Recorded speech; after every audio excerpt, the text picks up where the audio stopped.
ओम सभी को नमस्ते। मंत्रोच्चारण। ओम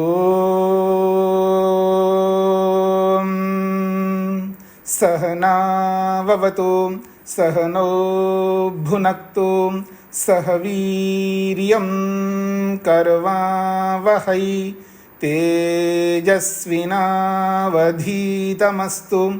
मा विद्विषावहै। ओम शांति शांति शांति। सांख्य दर्शन की कक्षा संख्या 43 है। प्रथम अध्याय के 153वें सूत्र तक हमने विचार किया है।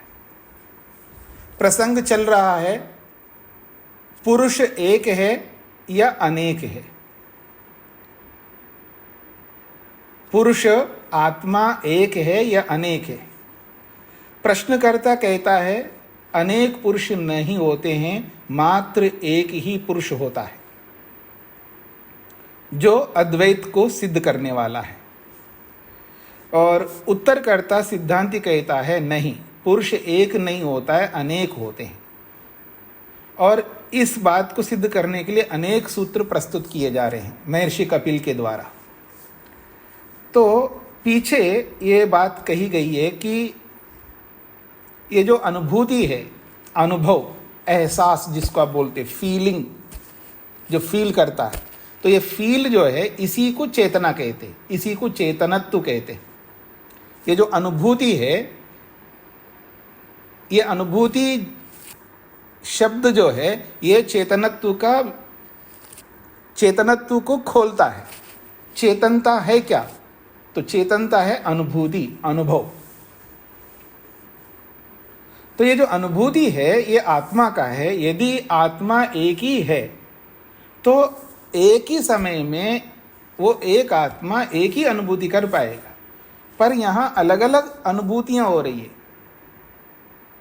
इससे पता लगता है आत्मा अनेक है।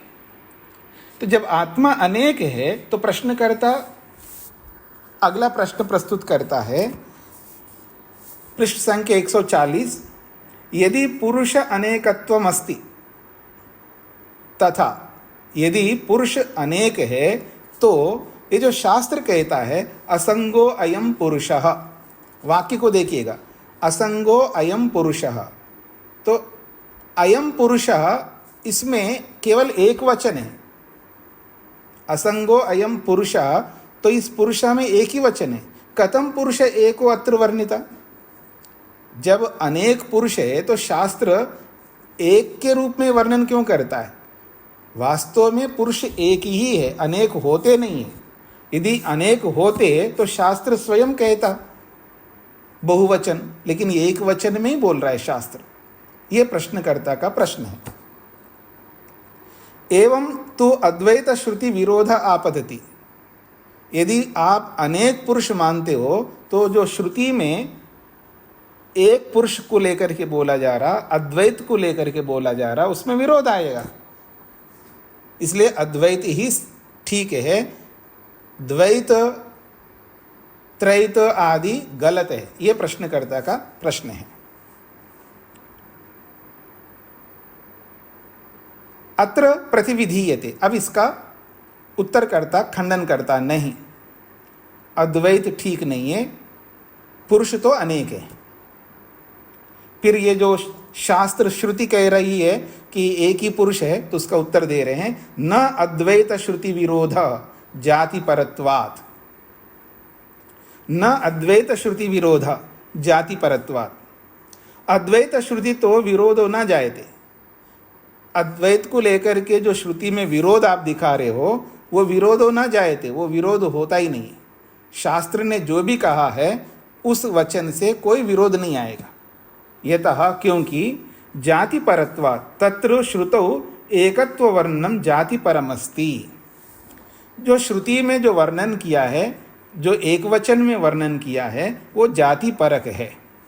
जाति एका भवति, जाति सदा एक होती है। व्यक्तयस्तु अनेका, पर व्यक्ति अनेक होते हैं। अन्यत्र श्रुतौ पुरुष बहुत्वम प्रतिपाद्यते अपि, केवल एक ही श्रुति को क्यों दिखा रहे हो आप? बहुत सारी श्रुतियां हैं, बहुत सारे प्रमाण हैं शास्त्रों में जहां पुरुष को अनेक के रूप में बोला है। तो कहते हैं अन्यत्र श्रुतो, बाकी श्रुतियों में पुरुष बहुत्वम प्रतिपाद्यते, अनेक पुरुष है ये प्रतिपादित किया जाता है।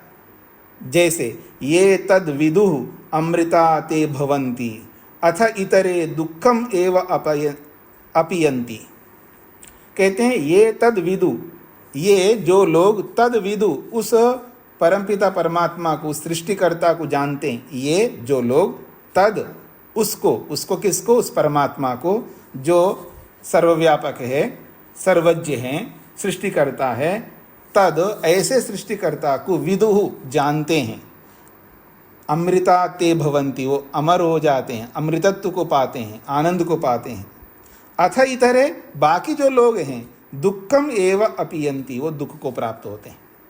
बाकी कौन लोग? जो उस परमात्मा को, उसको जानते नहीं हैं, उसकी व्यापकता को नहीं स्वीकार करते हैं, उसकी सर्वज्ञता को स्वीकार नहीं करते हैं, उसकी सर्वशक्तिमत्ता को स्वीकार नहीं करते हैं। तो जो लोग उस परमात्मा को, जिस रूप में परमात्मा है वैसा नहीं स्वीकार करते हैं, दुःखम एव अपयन्ति, वो दुख को ही प्राप्त होते हैं। लेकिन ये तद्विदु, जो उस परमात्मा को, जिस रूप में परमात्मा है उसी रूप में वो जानते हैं, तो अमृता ते भवन्ति, वो अमृत को पाते हैं। यहाँ तो बहुवचन में प्रयोग किया है। इसलिए जहाँ श्रुति में एक वचन में पुरुष को संबोधित किया जा रहा है, वो जाति के रूप में, कहीं जाति के रूप में प्रस्तुत किया जाता है, कहीं व्यक्ति के रूप में प्रस्तुत किया जाता है। जाति से सभी व्यक्ति गृहीत होते हैं, क्योंकि जाति एक ही होती है, जाति अनेक नहीं होती, एक ही जाति है। पुरुष जाति एक ही है, पुरुष जाति एक ही है, इसलिए जाति में वह पुरुष का प्रयोग है और यह व्यक्ति में प्रयोग है। इसलिए पुरुष तो अनेक होते हैं, ये सूत्रकार ने स्पष्ट कर दिया। अब अगला प्रश्न प्रस्तुत किया जा रहा है। ये समाधान आप सबको समझ में आ गया? तो मैं आगे बढ़ूं। अगला प्रश्न है प्रश्नकर्ता का, ननु असंगो हि अयं पुरुषः इति वचने पुरुष शब्दः च पुरुष शब्द चेत जातिपरः तर्हि असंगः विशेषणं तु बहुषु व्यक्तिषु तद्रूपेण न संगच्छते, यतः व्यक्तिभेदस्तु संगेनैव उपपद्यते, असंगस्तु संगवर्जितः केवल एक एव, पुनः कथम व्यक्तिषु स्याद् असंगत्वम् इति आकांक्षायाम उच्यते। प्रश्नकर्ता जोरदार प्रश्न प्रस्तुत करता है इसी असंगो ही अयम पुरुषा के ऊपर। ननु, अच्छा एक बात आप बताइए, असंगो ही अयम पुरुषा इति वचने, ये जो वचन है श्रुति का, इस वचन में पुरुष शब्द चेत जाति पर, ठीक है, आप जो कह रहे हो पुरुष शब्द को जाति परक है, मान लेते थोड़ी देर के लिए। तर्हि, तब तो ये जो असंग शब्द आया है श्रुति में, असंग जो विशेषण है, क्योंकि ये पुरुष का विशेषण है, असंगो ही अयम पुरुषा, अयम पुरुषा, ये जो पुरुष है ये कैसा है? असंग, ये संग में नहीं रह सकता, असंग है, किसी के साथ चिपका नहीं रह सकता, किसी में घुल मिल नहीं सकता, ये असंग है, यानी किसी के साथ घुल मिल नहीं सकता। ये तो कमल के पत्ते के समान है, कीचड़ में रह करके भी शुद्ध रहता है, ये है असंग का अर्थ। तो ये जो असंग विशेषण दिया है पुरुष का,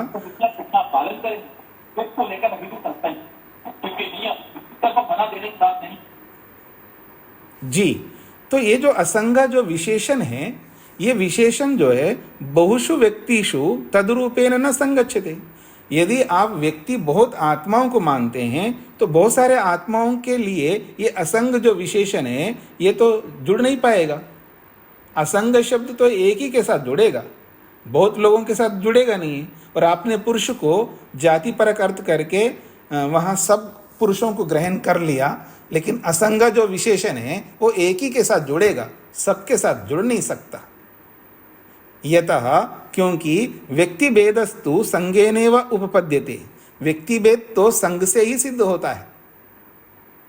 असंगस्तु संगवर्जिता, लेकिन असंग जो विशेषण है ये संग के साथ जुड़ नहीं सकता, क्योंकि असंग तो एक है और वो समुदाय के साथ जुड़ नहीं सकता। असंग तो केवल व्यक्ति के साथ जुड़ेगा, केवल एक एव, इसलिए वास्तव में केवल एक ही पुरुष है। पुनः कथम व्यक्तिषु स्यात् असंगत्वम, फिर इस असंगत्व को सभी व्यक्तियों के साथ कैसे जोड़ोगे आप? इति आकांक्षायाम, इस जिज्ञासा में अगले सूत्र को प्रस्तुत किया जा रहा है। प्रश्न जिनको नहीं समझ में आया तो पूछ सकते हैं।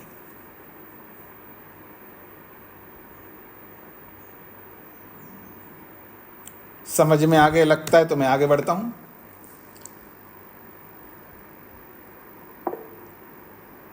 हाँ जी, माता शकुंतला जी को क्या कहना है?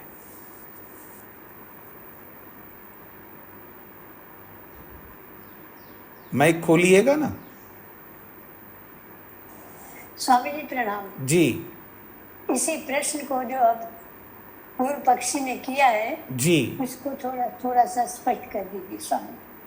स्पष्ट ये करना है, असंग जो शब्द है वो एक हाँ को जी। कहता है। एक, अब बोलना नहीं, अब सुनना। असंग शब्द एक को कहता है और पुरुष शब्द से आप जाति अर्थ लिया है, तो जाति अर्थ में तो सारा समुदाय आएगा, सब पुरुष आएंगे, तो सबके साथ ये एक असंग जुड़ नहीं सकता। असंग तो एक के साथ ही जुड़ेगा, सबके साथ जुड़ नहीं सकता। जब सबके साथ जुड़ नहीं सकता तो फिर पुरुष को एक ही मानना चाहिए, ये प्रश्नकर्ता का कहना है। धन्यवाद स्वामी। अब इसका समाधान कर रहे हैं 155वें सूत्र में, विदित बंध कारणस्य दृष्टिया तद्रूपम। बहुत अच्छा समाधान किया है। वो कहते हैं विदित बंध कारणस्य दृष्टिया तद्रूपम। कहते हैं ये जो असंगो अयम पुरुष कहा है, पुरुष कैसा है? वो असंग है। ये हर पुरुष को नहीं बोला जा रहा, ये उस पुरुष को बोला जा रहा है जिसने बंधन के कारण को जान लिया है, उसी के लिए असंगो अयम पुरुष बोला जाएगा। हर आदमी के लिए, हर पुरुष के लिए नहीं बोला जाएगा। तो कहते हैं विदित बंध कारणस्य दृष्टिया तद्रूपम। विदितम ज्ञातम बंध कारणम अविवेको येन तस्य प्राप्त विवेकस्य विवेकात् निवृत्त बंधस्य पुरुषस्य दृष्टिया। विदितम ज्ञातम, विदितम को खोला है ज्ञातम, बंध कारणम, विदितम को खोला है ज्ञातम शब्द से। ज्ञातम का मतलब है जान लिया है। किसको? बंध कारणम, बंधन के कारण को जान लिया है, उसको विदितम शब्द से कहा है। तो बंधन का कारण कौन है? अविवेक, वो अविवेक है।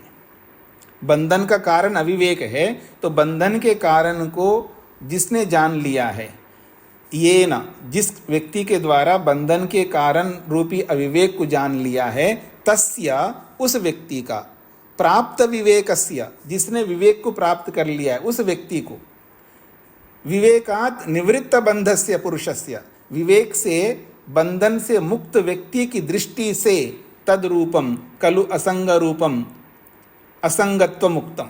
ये जो असंग स्वरूप जो बोला है, असंगो अयम पुरुषा, ये तो जिसने विवेक को प्राप्त कर लिया है, बंधन के कारण को, अविवेक को जिसने जान लिया है, अविवेक को जान करके विवेक को प्राप्त कर लिया है, विवेक को प्राप्त करके बंधन से छूट गया है, ऐसे पुरुष को ध्यान में रख करके असंगो अयम पुरुषा बोला है।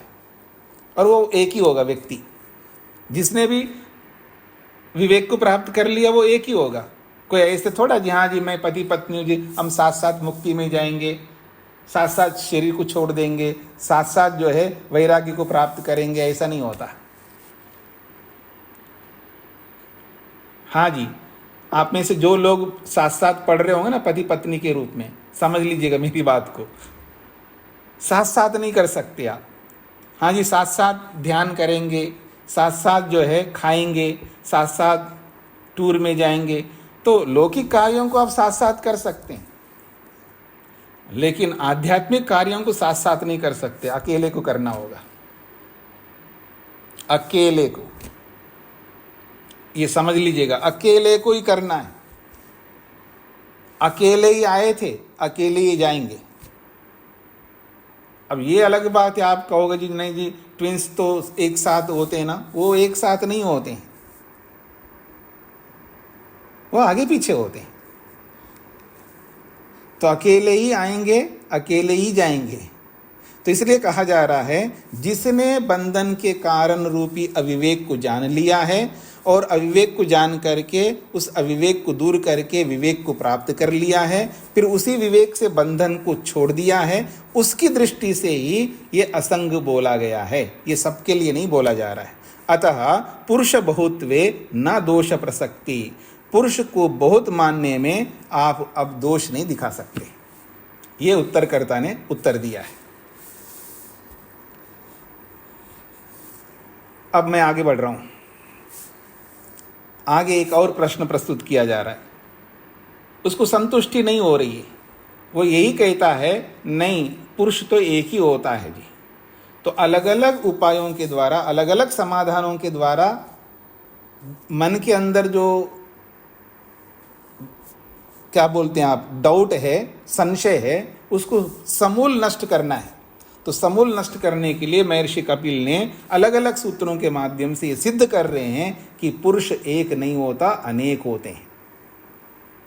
विदित बंध कारणस्य असंगत्व दृष्टि उक्ता, विदित बंध कारणस्य असंगत्व दृष्टि उक्ता, अन्यस्य कथम न स्यात् तथा रूपत्व अनुभूति तद रूपस्य सर्वपुरुष धर्मत्वात्।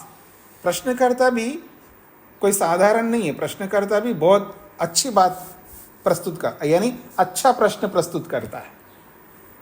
वो कहता है विदित बंध कारणस्य असंगत्व दृष्टि उक्ता, जिसने बंधन के कारण को जान लिया है उसके विषय में असंगत्व को बता दिया, मान लेते हैं।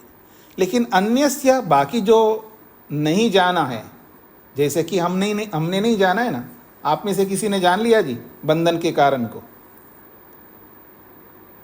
हमने तो नहीं जाना है। तो जिसने बंधन के कारण को जान लिया उसकी दृष्टि से तो आपने बोल दिया, लेकिन अन्यस्य, जो बाकी लोग हैं, कथम न स्यात्, वो लोग क्यों नहीं जान रहे? ये हम पर प्रश्न किया जा रहा है, आप क्यों नहीं जान रहे हो बंधन के कारण को?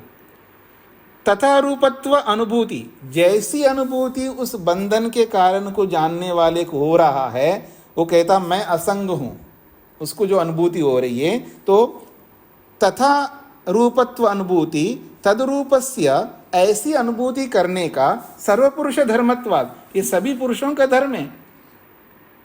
केवल बंधन के कारण को जिसने जान लिया है वही ये एहसास कर रहा है, पर ऐसा नहीं है। ये अनुभूति तो सभी पुरुषों का धर्म है, सबको होना चाहिए, पर सबको क्यों नहीं हो रहा है? मैं असंग हूं। यह प्रश्नकर्ता का प्रश्न है। अत्र उच्यते, इसका समाधान कर रहे हैं। न अंधा दृष्टिया चक्षुष्मताम अनुपलम्भ, बड़ा अच्छा उदाहरण दिया है। कहते हैं न अंधा दृष्टिया अनुपलम्भ, चक्षुष्मताम अनुपलम्भ। कहते अंधस्य दृष्टिया भवति अनुपलम्भो रूप अदर्शनम।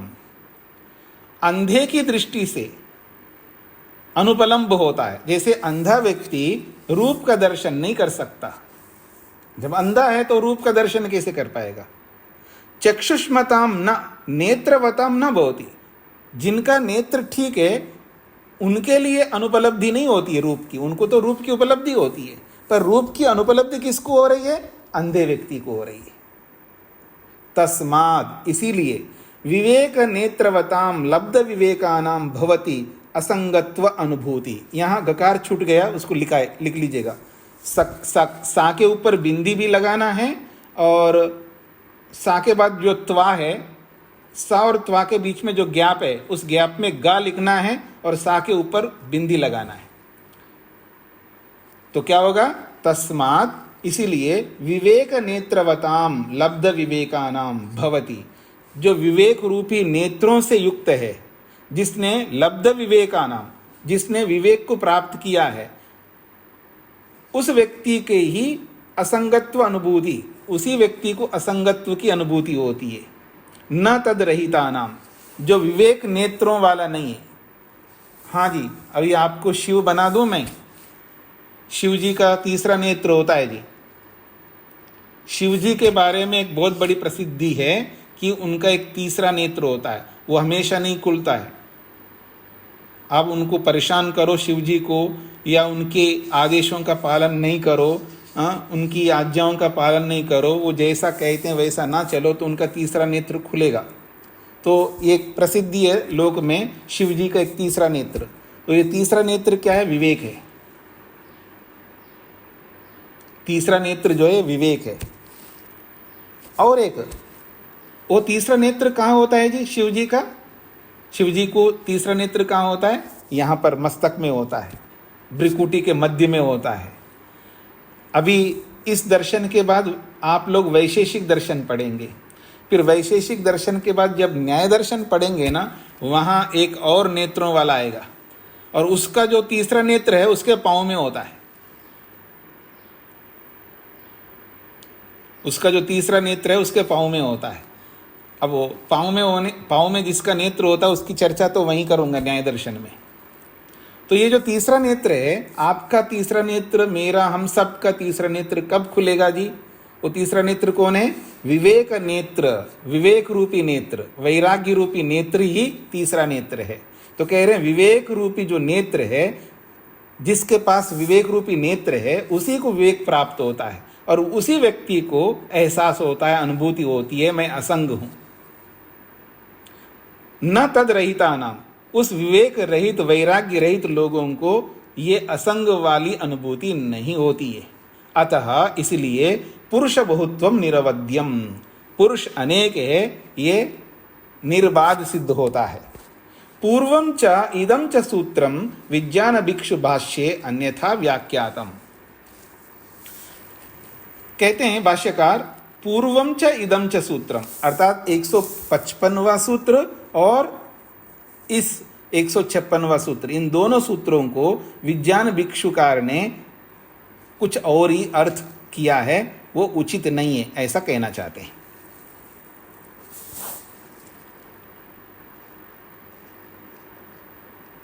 आगे बढ़ रहा हूं जी मैं। अन्यच्चा, एक और विशेष बात कहना चाहते हैं इसी बात के साथ जोड़ते हुए। वामदेवादि मुक्तो न अद्वैतम, बहुत अच्छा उदाहरण दे करके समझाया जा रहा है। वामदेवादि मुक्तो न अद्वैतम, आप अद्वैत की बात कर रहे हो, अद्वैत हो ही नहीं सकता। न अद्वैतम, अद्वैत होता नहीं है, द्वैत ही होगा, अर्थात अनेक पुरुष होंगे। क्यों? वामदेवादि ही मुक्तः, वामदेव एक ऋषि हुए हैं, बहुत बड़े ऋषि हुए वामदेव ऋषि। वामदेव आदि, वामदेव हैं और भी बहुत सारे ऋषि है, वो सभी ऋषि लोग मुक्त हुए हैं, वो एक नहीं थे। वामदेव ऋषि अलग है, बादरायण ऋषि अलग है, फलाना ऋषि अलग है, वो ऋषि अलग है, सैकड़ों नहीं,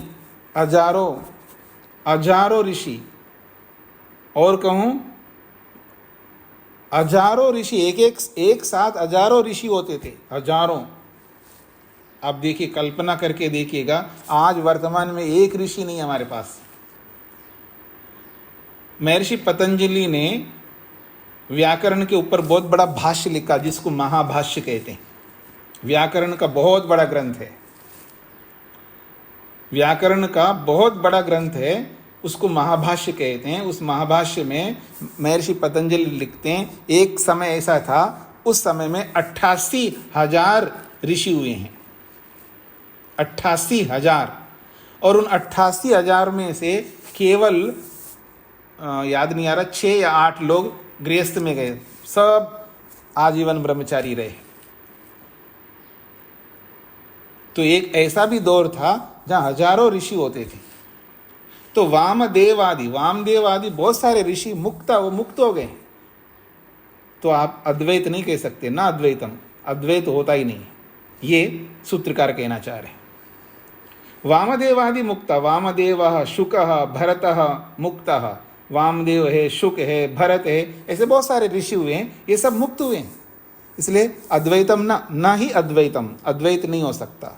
मुक्तानाम अनेकत्वादपि पुरुषैकत्वम न। मुक्तानाम अनेकत्वादपि, मुक्त भी अनेक है, एक मुक्त नहीं अनेक मुक्त है, तो पुरुष एक कैसे कह सकते हो? केवल एक ही पुरुष है, ये उचित नहीं है, ये सूत्रकार कहना चाहते हैं। अथ चेत न मन्येत कश्चित मुक्ता तर्हि, बहुत अच्छा प्रमाण दे रहे हैं।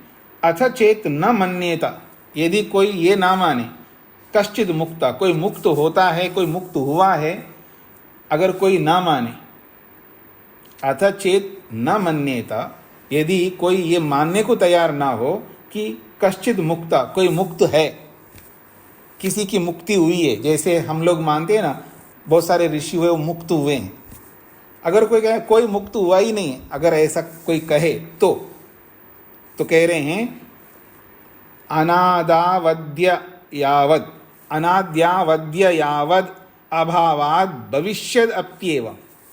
इसको अगर मैं खोल के सूत्र पढ़ूं, अनादौ अद्य यावत अभावात भविष्यत अपि एवं। फिर बोलता हूं, अनादौ अद्य यावत अभावात भविष्यत अपि एवं। बहुत अच्छे ढंग से समझाया जा रहा है। इसको कहते हैं अनुमान। अनुमान ये लगाना है कि हम जितने भी अभी बैठे हैं कक्षा में, हम में से कोई ऐसा व्यक्ति नहीं है जो मुक्त हुआ ना हो। हम में से हर व्यक्ति मुक्त हुए हैं और आगे भी होंगे। इसलिए एक बात मैं कहा करता हूं अनेक बार, अपने इतिहास को देख करके कभी परेशान नहीं होना, कभी भी दुखी नहीं होना। अपनी हिस्ट्री को देख करके, अपने भूतकाल को देख करके, अपने पास्ट को देख करके पश्चाताप बिल्कुल नहीं करना, क्योंकि आपका, मेरा, हम सबका भूत जो है बहुत उज्जवल था। हम मुक्त हुए, मुक्ति से आए हम लोग, कितना उज्जवल था हमारा भूत, और फ्यूचर, भविष्यत बहुत उज्जवल रहेगा। भूत भी उज्जवल था, भविष्य भी उज्जवल होगा, बस वर्तमान को हमें उज्जवल करना है, इसके लिए मेहनत करना है। तो ये सूत्र बहुत महत्वपूर्ण है। वो कहते अनादौ काले अथ च अद्य पर्यंतम यदि मुक्ते अभाव, अनादि काल से चला आ रहा है, हम अनादि काल से जी रहे हैं, अनादि काल से जन्म लेते हुए आ रहे हैं, अनादि काल से सृष्टि बनती आ रही है और बिगड़ती जा रही है। तो सृष्टि बनती बिगड़ती हुई अनादि काल हो गया, कोई प्रारंभ ही नहीं है। तो अनादौ काले, अनादि काल से लेकर के, अथच अद्य पर्यंतम, अनादि काल से लेकर के आज तक यदि मुक्ते अभाव, कोई मुक्त नहीं हुआ, न कश्चित मुक्ता, कोई भी मुक्त नहीं हुआ, तर्हि, अगर ऐसा मानो तो भविष्यत अपि एवं, भविष्यत कालो अपि तथैव अनुमेयः, तो भविष्यत काल में भी कोई मुक्त नहीं होगा, ऐसा मानना पड़ेगा। जब अनादि काल से आज तक कोई मुक्ति, किसी की मुक्ति नहीं हुई है, तो भविष्यत काल में भी कभी किसी की मुक्ति नहीं होगी। कहते हैं भविष्यत कालो अपि तथैव अनुमेय, भविष्यत काल में भी ऐसा ही अनुमान करना पड़ेगा। मुक्ति रहित, मुक्ति की स्थिति नहीं होती, सब मुक्ति रहित है। न भूतकाल में किसी को मुक्ति हुई है, न भविष्यत काल में किसी को मुक्ति होगी। पुनः जब मुक्ति हुई नहीं है, मुक्ति होगी नहीं है, पुनः मोक्षोपदेशो निरर्थक स्यात्, फिर मोक्ष का उपदेश करना तो निरर्थक है। फिर मोक्ष का उपदेश ऋषियों को नहीं करना चाहिए। सारे ऋषि एक स्वर से मोक्ष का उपदेश करते हैं। कोई ऐसा शास्त्र नहीं है ऋषि का जहां मोक्ष का, मुक्ति का उपदेश नहीं करता हो शास्त्र। और तो और अभी जो मैंने आपके सामने चर्चा की, व्याकरण, शब्द शास्त्र है, व्याकरण शब्द शास्त्र है, शब्द पढ़ो, पर वहां पर भी वो कहते हैं कि आपको मुक्त होना है। शब्द शास्त्र क्यों पढ़ो? मुक्त होने के लिए, मोक्ष के लिए, बंधन से मुक्त होने के लिए है।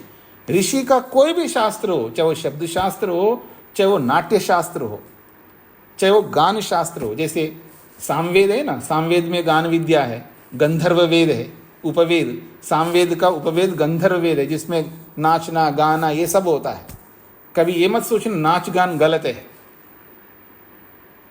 गलत भी है और सही भी है। गलत किसका है? जिसने विद्या पाया नहीं, नाच गान में लग गया, उसके लिए गलत है। और जिसने सारी विद्या प्राप्त कर ली है और वो साम के माध्यम से, गंधर्व वेद के माध्यम से नाच गान करता है, वो गलत नहीं है। अगर नाच गान गलत है तो पूरा गंधर्व वेद किस लिए है? दृष्टि बदलो, दृष्टि को बदलना है। हाँ, ये अलग बात है, नाच गान अच्छा भी नाच गान होता है और गलत भी नाच गान होता है। गलत नाच गान के लिए आप बोले तो हमें कोई आपत्ति नहीं है। तो कहने का अभिप्राय यह है कि भूतकाल में किसी की मुक्ति नहीं हुई है, अर्थात कोई मुक्त नहीं हुआ, तो भविष्य में भी कोई मुक्त नहीं होगा। फिर जब भूतकाल में अनादिकाल से चला आ रहा है, अनादिकाल से लेकर आज तक किसी भी आत्मा की मुक्ति नहीं हुई है, कोई भी मुक्त नहीं हुआ, तो जब अनादिकाल से अब तक हुआ नहीं है तो भविष्य काल में होगा कैसे आप मान सकते हैं? भविष्य में होगा ये तभी मान सकते हैं क्योंकि भूतकाल में हुआ है। तो भूतकाल में नहीं हुआ तो भविष्य में भी नहीं होगा। इस गणित को समझना है हमें, क्योंकि भूतकाल कोई 100 साल का थोड़ा है, या 1000 साल का है, या लाख साल का है, अनादिकाल का है, अनकाउंटेबल है, जिसकी गणना नहीं कर सकते। इतना लंबा इतिहास है हमारा, कल का इतिहास नहीं हमारा। क्या आप 7 पीढ़ियों को देखो, चाहे हरिद्वार जाकर के उधर इधर जाके 100 पीढ़ियों को देखो, कुछ भी नहीं है। हमारा चिट्टा तो बहुत लंबा है, जिसको आप खोल भी नहीं सकते। अनादिकालीन चिट्टा है हमारा। तो अनादिकाल से आज तक मुक्ति नहीं हुई है तो भविष्य में भी नहीं होगी।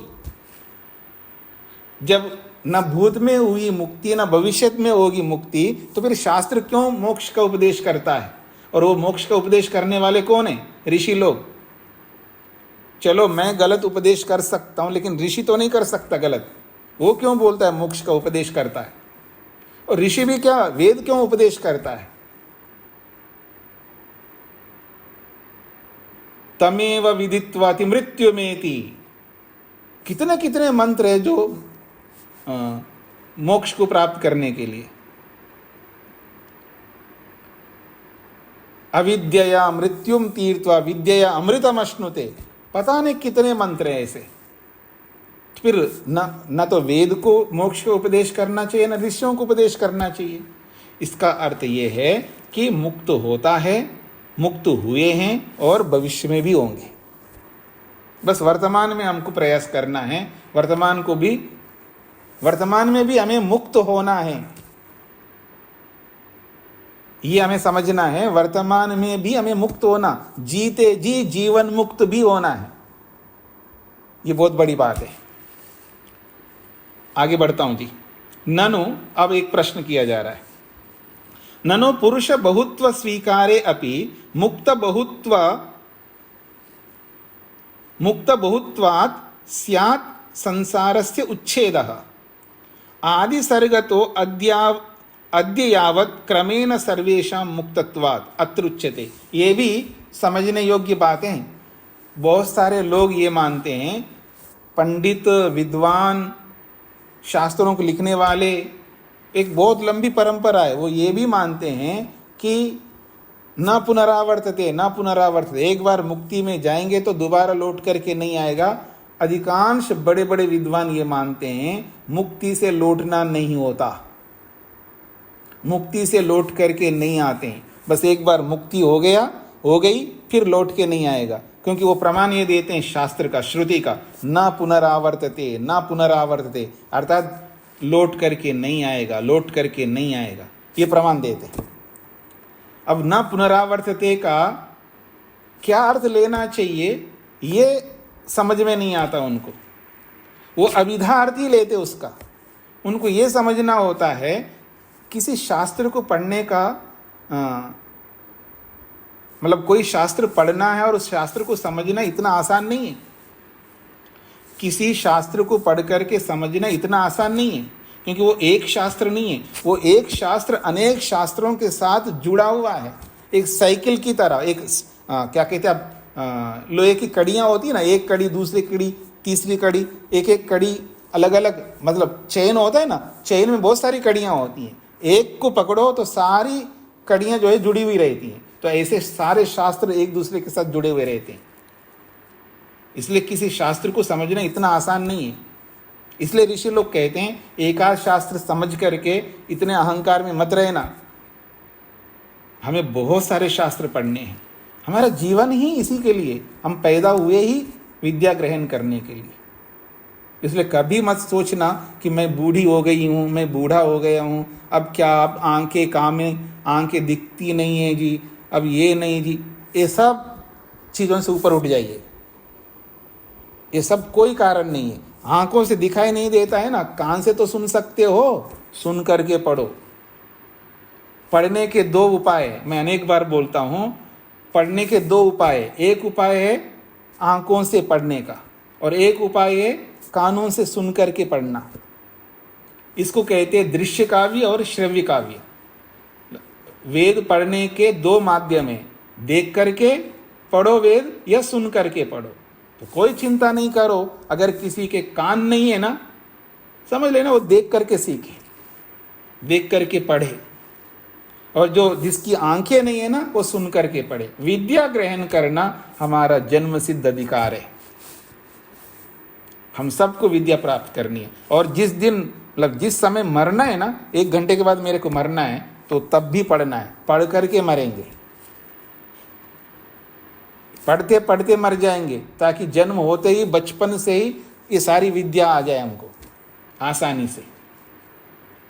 तो ये कहा जा रहा है न पुरुष बहुत्व स्वीकारे, हाँ, ननो पुरुष बहुत्व स्वीकारे अपि, बहुत सारे पुरुषों को स्वीकार करने पर भी, चलो मान लेते बहुत सारे पुरुष हैं, मुक्त बहुत्वात्, क्योंकि मुक्त आत्माएं भी एक दो थोड़ा है, बहुत सारे मुक्त आत्मा हैं।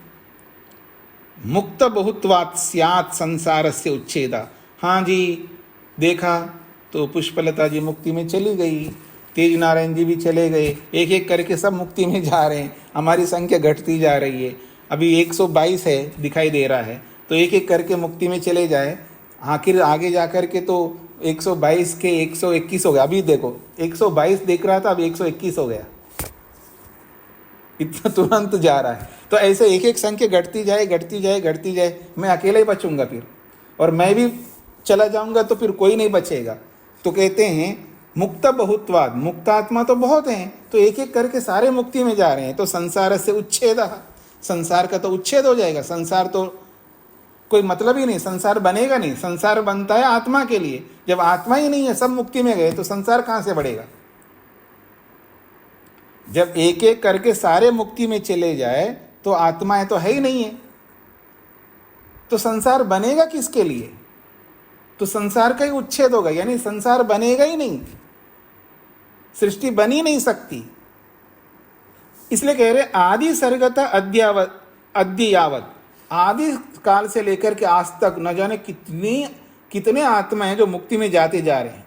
तो क्रमेण, तो इस क्रम से सर्वेशा मुक्तत्वाद, एक एक करके सभी की मुक्ति हो ही जाएगी। जब सभी की मुक्ति हो जाएगी तो संसार का उच्छेद हो जाएगा, संसार ही नहीं रह पाएगा। ये प्रश्नकर्ता का प्रश्न है। तो देखिएगा कितना अच्छा उत्तर दिया जा रहा है। अत्र उच्यते, इसका समाधान करते, इदानीमिव सर्वत्र न अत्यंत उच्छेदः। इदानीम इव, जैसे आज हम सब लोग हैं, आज की भांति सर्वत्र सभी कालों में न अत्यंत उच्छेद, कभी अत्यंत उच्छेद कभी नहीं होगा। अर्थात सृष्टि नहीं बनेगी ऐसी परिस्थिति कभी नहीं आएगी, हमेशा सृष्टि बनती रहेगी, क्योंकि हमेशा आत्मा जो है रहेंगे।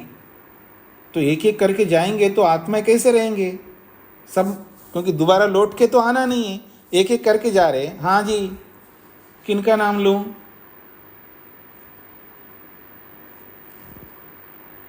चलो एक नाम ले लो, शेखर जी के पास जो है ना, और इतना पैसा है, तो अब वो तो इधर विद्यार्थियों को पढ़ाने में लगा रहे हैं, उधर पेड़ों में लगा रहे हैं, उधर गुरुकुलों में लगा रहे हैं, लगाते जा रहे हैं।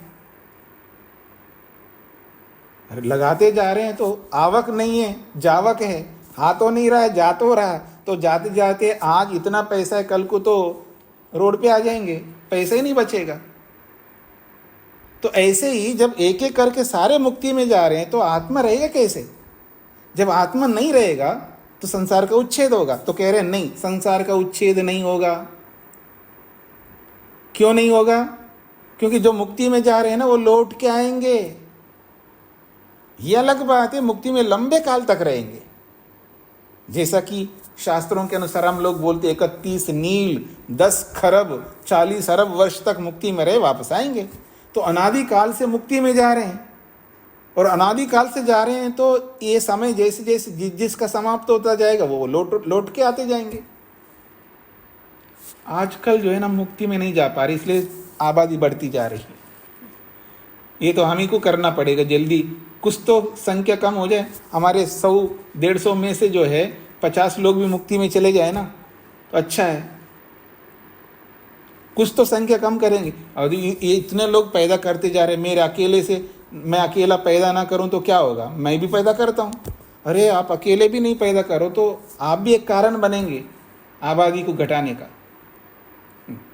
क्यों जी?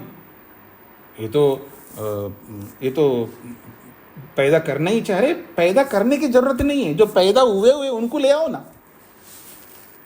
जो पहले से पैदा हुए हैं, जिनको छोड़ करके जाते हैं, पैदा तो करते छोड़ के चले जाते हैं।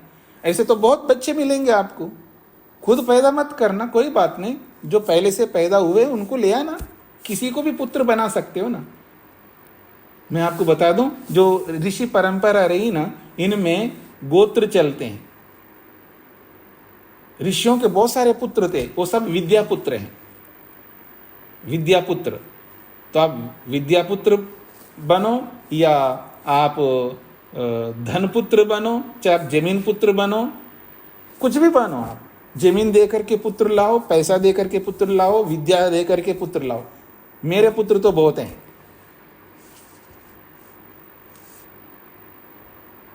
तो कहने का अभिप्राय है इदानीम इवा, जैसे आज लोग हैं सर्वत्र हमेशा हर काल में वैसे ही रहेंगे। न अत्यंत उच्छेदा, सर्वथा उच्छेद मनुष्यों का नहीं होगा, हमेशा मनुष्य रहेंगे। ये तभी संभव हो सकता है जो मुक्ति से लौट के आए। इस गणित को समझने का प्रयास हम सबको करना है। सांप्रतिके काले सर्गे इव सर्वत्र काले सर्वेषु सर्गेषु च संसारस्य अत्यंत उच्छेदो न भविष्यति। सांप्रतिके काले, सांप्रतिक कहते हैं वर्तमान, वर्तमान काल में जैसे लोग हैं सर्गे इव, इस सर्ग के समान, इस सृष्टि के समान, सर्वत्र काले, सर्वत्र काले को खोला सर्वेषु सर्गेषु, सभी सर्गों में यानी सभी सृष्टियों में, संसारस्य अत्यंत उच्छेद न भविष्यति, संसार का नितांत उच्छेद नहीं हो सकता। कस्यापि पुरुषस्य परम मोक्ष ब्रह्मणि लयो न भवति। कस्यापि पुरुषस्य, किसी भी मुक्तात्मा का, यहाँ कस्यापि पुरुषस्य का अर्थ है किसी भी मुक्तात्मा का परम मोक्ष ब्रह्मणि लयो न भवति। परम मोक्ष का मतलब है एक बार मोक्ष हो गए दोबारा लौटने का होगा ही नहीं, ऐसा नहीं हो सकता। परम मोक्ष किसी की नहीं होती है। अथवा यूं कहिए ब्रह्मणि लयो न भवति, वो ब्रह्म में लय हो जाए, ब्रह्म में मिल जाएगा। लोग कहते हैं कि बस ब्रह्म में विलीन हो गया, ब्रह्म में लय हो जाता है। तो ब्रह्म में लय कभी किसी पुरुष का नहीं होगा। पुरुष पुरुष ही रहेगा, ब्रह्म ब्रह्म ही रहेगा। यदि ही स्यात् तर्हि इदम जगत न वर्तेता न उपलभ्येता। तो कहते हैं यदि ही स्यात्, यदि ऐसा होता, यानी ब्रह्म में विलीन होते जाए या परम मोक्ष होता जाए, दोबारा लौटने का ना हो, तो तर्हि तब तो इदम जगत न वर्तेता, फिर ये जगत नहीं रह सकता, अर्थात न उपलभ्येता, ये फिर उपलब्ध नहीं होगा। एक समय ऐसा आएगा जगत उपलब्धि नहीं होगा। यदि परम मोक्ष हो जाए, ये ब्रह्म में विलीन होते जाए मोक्ष में, तो फिर तो जगत कभी उपलब्ध नहीं हो पाएगा। वर्तते अथ उपलभ्यते, जबकि वर्तमान में सृष्टि दिखाई दे रही है, उपलब्ध हो रही है। जगतः, जगत वर्तते अतः उपलभ्यते, ये जगत तो उपलब्ध हो ही रहा है हमको, विद्यमान है, हम सब देख रहे हैं। तस्मात् न परम मोक्ष पुरुषस्य, आत्मा को नितांत मोक्ष कभी नहीं होता। उक्तम ही विज्ञान भिक्षु भाष्ये, देखिएगा भाष्यकार जो है ना, जगह जगह पर विज्ञान भिक्षु का खंडन करते हैं, लेकिन यहाँ खंडन नहीं कर रहे, मंडन कर रहे हैं, यानी उनका भी रेफरेंस दे रहे। देखो केवल मैं ही भाष्य करके मैं अपनी ओर से नहीं कर रहा हूँ। कहते हैं उक्तम विज्ञान भिक्षु भाष्य, विज्ञान भिक्षु के भाष्य में भी यही बात कही है जो मैं कह रहा हूँ। अभी इत्थमेव, उन्होंने भी सेम ऐसी बात की है। उन्होंने क्या कही है, उनका उद्धरण दे रहे हैं, उनका रेफरेंस दे रहे हैं। सर्वत्र काले बंधस्य अत्यंत उच्छेद कस्यापि पुंसो नास्ति, ये विज्ञान भिक्षु का भाष्य है, इन्होंने कोट किया यहाँ पर। सर्वत्र काले, सभी कालों में, बंधस्य, बंधन में रहने वाले आत्मा का, अत्यंत उच्छेद, नितांत समाप्त, कस्यापि पुंसो न भवति, कस्यापि पुंसो नास्ति, किसी भी मनुष्य का कभी अत्यंत उच्छेद नहीं होगा। वर्तमान कालवत, जैसे वर्तमान काल में सब पुरुष दिखाई दे रहे हैं, वैसा ही प्रत्येक काल में भी ऐसा ही दिखाई देंगे। इति अनुमानम संभवेत, ऐसा अनुमान कर लेना चाहिए। इत्यर्थ, यही अर्थ लेना चाहिए, ऐसा विज्ञान भिक्षु भाष्यकार ने भी बोला है। हाँ जी, हाँ जी, आचार्य जी कौन है, क्या प्रश्न करना है? शैलेश जी को क्या कहना है? जी स्वामी जी, एक छोटा सा प्रश्न है जी। कभी कभी संदेह होता है जी। ये अनंत जीव आत्माएं, छोटे छोटे कीड़े मकोड़े, इतना मतलब कोई स्थान खाली नहीं है जहाँ पर छोटे छोटे अनंत असंख्य जीव आत्माएं जी एक छोटे से संख्या में है, और इनकी गति और इनकी मुक्ति और इन सबका विधान किया जाता है। तो इनको देख करके इन सबका विधान मतलब विश्वास नहीं होता कैसे इन पर घटित होता है इन आत्माओं पे। एक पेन के नोक पर भी देखते हैं कि छोटे छोटे 10-15 जीव आत्मा, कीड़े मकोड़े छोटे छोटे आ जाते हैं। न वर्गीकरण समझ में आता है, न उनकी संख्या, न उनकी गति, न उनका कर्म फल, और न फिर ये मुक्त जैसी मुक्ति की व्यवस्था जैसा सब दिया जाता है, व्यवहारिक रूप से मस्तिष्क में नहीं आता। देखिए, इसमें ऐसा ना आने के पीछे एक बहुत, वैसे तो बहुत सारे कारण होंगे, एक बहुत बड़ा कारण मैं आपके सामने रखता हूँ। देखिएगा, हम सब लोग हैं, कुछ ना कुछ पढ़े लिखे लोग हैं। कुछ ना कुछ इसलिए बोल रहा हूँ क्योंकि हर विद्या को हम नहीं पढ़े हैं ना, अलग अलग विद्या हैं, बहुत सारी विद्या हैं, सारी विद्याओं को तो हम सब ने नहीं पढ़ा है, इसलिए हम सब लोग कुछ ना कुछ पढ़े लिखे लोग हैं। लेकिन एक ऐसे व्यक्ति को आपके सामने रखता हूँ जो हम लोगों की तरह पढ़ाई लिखाई नहीं किया, कभी एक दिन भी स्कूल नहीं गया, स्कूल क्या होता है ये भी नहीं देखा। अब उसके हाथ में मोबाइल है, आज उसके हाथ में मोबाइल है, और शैलेंद्र जी जो है बैठे हैं बनारस में, वाराणसी में, वहाँ बैठ करके उस बंदे को, उस व्यक्ति को फ़ोन करते हैं जो विद्या से जिसका कोई लेना देना नहीं, पढ़ाई लिखाई से कोई लेना देना है, और वो भारत के किसी कोने में रहता है वो, और उनको फ़ोन किया, वो फ़ोन उठा रहा है। तो बनारस में बैठ करके भारत के किसी कोने में वो फ़ोन से बात करता है, उसको पता है इससे बात कर रहा हूँ, लेकिन उसको समझ में नहीं आता है कि वो वहाँ बोलते तो यहाँ ये कैसे पकड़ता है। एक आदमी भारत के, मान लीजिए कश्मीर में बैठा है और कश्मीर में फ़ोन उठा करके बोलता है, तो कन्याकुमारी में बैठा हुआ आदमी सुनता है, और कन्याकुमारी में बैठ करके सुनने वाला जो बोलता है वो जम्मू में, कश्मीर में बैठ करके सुन रहा है। और ये दोनों सुनने वाले, बात करने वाले एक दिन स्कूल नहीं गए, उनको विद्या का कोई उनके साथ लेना देना नहीं है, उनको कुछ समझ में नहीं आता। उसको इतना ही समझ में आता, सुन तो रहे हैं लेकिन कैसे सुन पा रहे हैं, कोई तार नहीं, कुछ नहीं, कोई माध्यम नहीं, तो यहाँ तक कैसे सुन पा रहे हैं। अब उसको हम जो आईटी क्षेत्र में काम करने वाला कोई इंजीनियर उसको समझाएगा तो उनको कितना समझ में आएगा। बोल तो रहे हो आप, लेकिन बुद्धि में बैठता नहीं। आप क्या बोल रहे हो, कैसे बैठेगा? वो बहुत लंबी विद्या है ये, इतना आसान नहीं है कि एक आदमी कन्याकुमारी में बैठ करके कश्मीर में बोलने वाले को सुन रहा है, वो कैसे वहां तक पहुंच रहा है, इसको समझना इतना आसान नहीं है, क्योंकि वो पढ़ा लिखा नहीं है। तो उसको क्या करना पड़ेगा? उसको पढ़ते रहना होगा, पढ़ते रहना होगा, पढ़ते रहना होगा। इतना कुछ पढ़ना पड़ेगा जैसे आप लोग पढ़ चुके हैं। आप लोग जैसा पढ़ चुके हैं इतना कम से कम पढ़ना होगा। भले आप इंजीनियर नहीं हैं, लेकिन आपको समझ में आता है। अगर कोई बोलता है ना आपको कि कैसे यहाँ बैठ कर के हम सुनते हैं, थोड़ा मैं आपको 30 साल पीछे ले जाता हूँ। 30 साल तब बोलते थे, अच्छा एक आदमी जो फ़ोन करते उसका फ़ोटो आता, अच्छा मोबाइल में फ़ोटो आता है क्या, ऐसे बोलते थे पहले। आज देखो फेस टाइम कर रहे हैं, फोटो क्या है, लाइव फेस टाइम कर रहे हैं आज। तो विद्या की कमी जब होती है तो बातें बहुत कम समझ में आती है।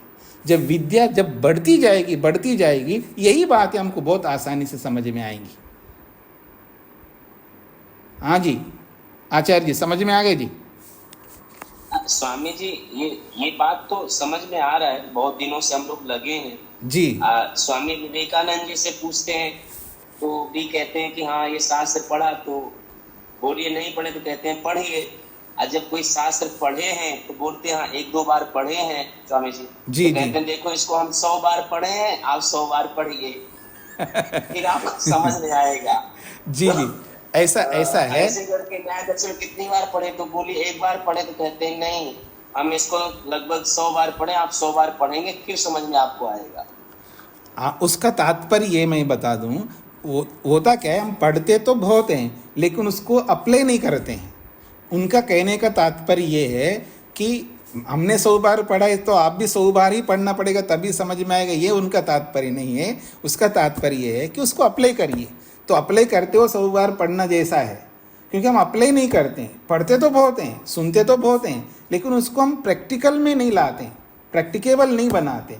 तो अगर हम प्रैक्टिकेबल करने लगेंगे ना तो बहुत आसानी से समझ में आने लग जाएगा। केवल आपको दिलासा देने के लिए वो बोल रहे हो अथवा मैं बोलता हूँ या किसी और तीसरा चौथा बोलता हूँ, ऐसा नहीं है। वास्तविकता यही है। आपने वो पढ़ा नहीं है उपनिषद में कि सनत कुमार के पास में 2 लोग गए थे, एक देवों का प्रतिनिधि और एक दैत्यों का प्रतिनिधि, और उन्होंने कहा रहो यहाँ रहो और देखते जाओ, पढ़ते जाओ, जो भी है आपको बाद में बताएंगे। पढ़ लिया जी, देख लिया जी, इतने साल बीत गए जी, अभी बता दो। तो उन्होंने कुछ बता दिया, समझ में नहीं आया ना, और रहो और पढ़ते जाओ। फिर कुछ साल बिता दिया, फिर बोला अब बताइए, तो फिर थोड़ा सा बता दिया उन्होंने। उसको बताने के बाद उनको समझ में नहीं आया। तो ऐसे करते करते कितने साल रहे वो वहाँ पर। और उनमें से एक कहता हाँ मेरे को समझ में आ गया, तो चल पड़ा, और ये भी चल पड़े, लेकिन वापस लौट के आए, पूरी बात नहीं समझ में आई। इतना आसान नहीं है। अगर इतना ही आसान होता है तो हमारा तो झटाझट मुक्ति हो जाती। इसलिए ऋषि कहते हैं अनेक जन्म लगेंगे, 1-2 जन्म नहीं, अनेक जन्म लगेंगे। कितने जन्म लगेंगे ये हमारे पुरुषार्थ के ऊपर निर्भर करेगा। तो इसलिए थोड़ा सा हमें धैर्य रखना। सारे शास्त्रों में सबसे अधिक एक ही बात को सबसे अधिक बार दोहराया गया, धैर्य। धीर बनो, धैर्य करते जाओ, सुनते जाओ, पढ़ते जाओ, सुनते जाओ, पढ़ते जाओ, जरूर एक दिन समझ में आएगा। इसका यही तात्पर्य है आचार्य जी। तो इसलिए थोड़ा सा हमें धैर्य रखते हुए और करते रहना। और रही बात 100 बार पढ़ा तो 100 बार पढ़ना, कोई गणित ये हिसाब नहीं है, इसका यही हिसाब है। उसको अप्लाई करो, व्यवहार में उतारो, तो जल्दी समझ में आ जाएगा जी। हाँ जी आचार्य जी, शैलेंद्र जी। जी धन्यवाद स्वामी जी, सर धन्यवाद। हाँ जी, निर्मला जी को क्या कहना है? नमस्ते स्वामी जी। जी, मैं ये पूछ रही थी कि आपने 28,000 जो बताए ऋषि मुनि हुए, उनमें से सिर्फ 8 ने जो है गृहस्थ आश्रम में गई। हाँ जी तो जी। तो सबसे ज्यादा उचित तो यही, अगर मोक्ष प्राप्ति करनी है तो गृहस्थाश्रम में कम जाए, ऐसा? नहीं नहीं नहीं, ये नहीं कहना चाह रहे हैं, ये नहीं कहना चाह रहे। अच्छा। ये वैयक्तिक, एक होता है सामाजिक जीवन, एक होता है वैयक्तिक जीवन। वैयक्तिक जीवन में आप स्वतंत्र हैं, आपकी इच्छा है, आप जो करना चाहते हैं। जरूरी नहीं वो आईएएस बने तो आप भी आईएएस बने, ये कोई जरूरी नहीं है। कोई ऐसा इदम इत्थम नियम नहीं बनाया जा रहा। एक वक्त होता है, वक्त वक्त की बात होती है कि एक वक्त है, उस समय ज़्यादा ब्रह्मचारी होते थे, आज वक्त ये ज़्यादा गृहस्थ हैं। वक्त वक्त की बात है ना, आज गृहस्थी हैं, आज ब्रह्मचारी तो कोई इक्का दुक्का ही होता है। ये समय समय के ऊपर निर्भर करता है, और ये किसी का विधान नहीं है, हमारे अपने कर्मों का कारण है, हमारे कर्म कारण है। जिसके कर्म जितने उत्कृष्ट होते हैं वो समय गंवाना नहीं चाहता, वो जल्दी पहुंचना चाहता है। और जिसके कर्म कम होते हैं तो फिर वो वेट करता है, थोड़ा देखता हूँ, सोचता हूँ, इस बार नहीं तो अगली बार देखूंगा। तो जो भी परिस्थितियाँ बनती हैं हमारी अपने कर्मों के अनुसार, तो यही अंतर है और कोई विशेष अंतर नहीं है। हाँ जी, सागर जी। धन्यवाद स्वामी। नमस्ते स्वामी जी। जी स्वामी जी, आपने बताया मुक्ति एक जन्म में नहीं अनेक जन्मों में होती है जी, लेकिन संभवतः मुंडक उपनिषद में आता है यदि इस जन्म में परमात्मा को नहीं जाना तो महती विनष्टि। जी जी। तो उसमें फिर तात्पर्य कैसे लगाए? उसका तात्पर्य ऐसा लगाना है, जो ये चेद अवेदित अथ सत्यम अस्ति, जो बोला गया है, जो इसी जन्म में समझ लेता है, तो हमारा ये पहला जन्म थोड़ा है। पता नहीं ये बोलते बोलते हम कितने बार आ चुके हैं कि अगली बार देखूंगा, अगले जन्म में देखूंगा, अगले जन्म में। वो अगले जन्म यही है भाई, आप इसी जन्म में कर लो, इसी जन्म में जान लो, अगले का वेट मत करो। ऐसे बहुत सारे जन्म बिता चुके हैं आप, बहुत सारे जन्मों में आपने मेहनत कर लिया है, तो पीछे का मेहनत भी तो साथ जुड़ेगा ना। तो जो इसी जन्म में मुक्ति हुई तो अच्छी बात है, नहीं तो महती विनष्टि जो बोला है वो इसलिए बोला है कि पिछले जन्मों में बहुत मेहनत किया हमने, उसको गंवाना नहीं चाहिए, उसमें प्लेस करना है, माइनस नहीं करना है। तो उसके साथ इस जन्म में बहुत मेहनत करके उन जन्मों के पुरुषार्थ को जोड़ दो, तो आपके अनेक जन्म तो बन ही जाएंगे। जी सागर जी। धन्यवाद स्वामी जी। हाँ जी, राजगोपाल जी। स्वामी जी नमस्ते। यहाँ पर ननु एक शब्द आया है जी। इसका कुछ? ननु ये अव्यय है, प्रश्न करने के लिए आता है, प्रश्न करना होता है तब आता है ये ननु। जी जी जी।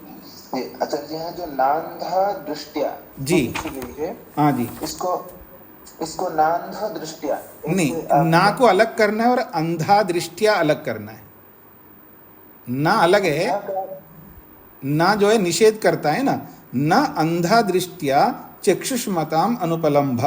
तो कहते हैं अंधा दृष्टिया, अंधे की दृष्टि से तो उपलब्ध नहीं होता है, उपलब्ध नहीं होता है। नाक को जो है अंधा दृष्टिया अनुपलम्भा ऐसा करना है। और चक्षुष्मताम ना, चक्षुष्मताम ना करता आंखों वालों को ऐसा नहीं होता है। जिसके पास आंखें नहीं है उसी को रूप नहीं दिखता नहीं है, लेकिन जिसके पास आंखें हैं उसको रूप दिखता नहीं है, ऐसा नहीं, ऐसा है। तो ना को इसके साथ जोड़ना है। यह अंधा है या अंधा है? अंधा, आकारांत अंधा, अंधा दृष्टिया ऐसा है। जी जी। हाँ जी, आर्य जी को क्या पूछना है? ओम नमस्ते स्वामी जी। जी। ये पृष्ठ संख्या 144 पर जी, ऊपर तो द्वितीय पंक्ति पुंसो पद का तात्पर्य क्या है? पृष्ठ संख्या 144 और दूसरी पंक्ति, हाँ, का अंतिम पद के पहले पुंसो, पुंसो।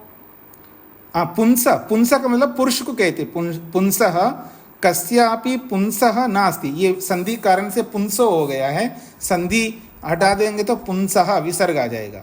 तो पुंसा कहते हैं पुमान, पुरुष, पुरुष को पुंसा शब्द से बोलते हैं। जी जी, धन्यवाद स्वामी। कुसुम जी को क्या कहना है? नमस्ते स्वामी जी। जी। 156वां सूत्र है ना, इसमें कहा था आपने ये संग करने को, तस्मात विवेक नेत्र बताओ।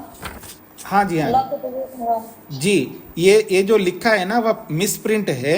भवत्य स त्वा ऐसा लिखा है ना, भवत्य स त्वा, तो सा और त्वा के बीच में जो गैप दिख रहा है ना, वहाँ गकार छूट गया और फिर सकार के ऊपर बिंदी लगाना है। तो इसका अर्थ होगा भवती को अलग कर दो, असंगत्व अनुभूति न, असंगत्व अनुभूति न, ऐसा बनेगा।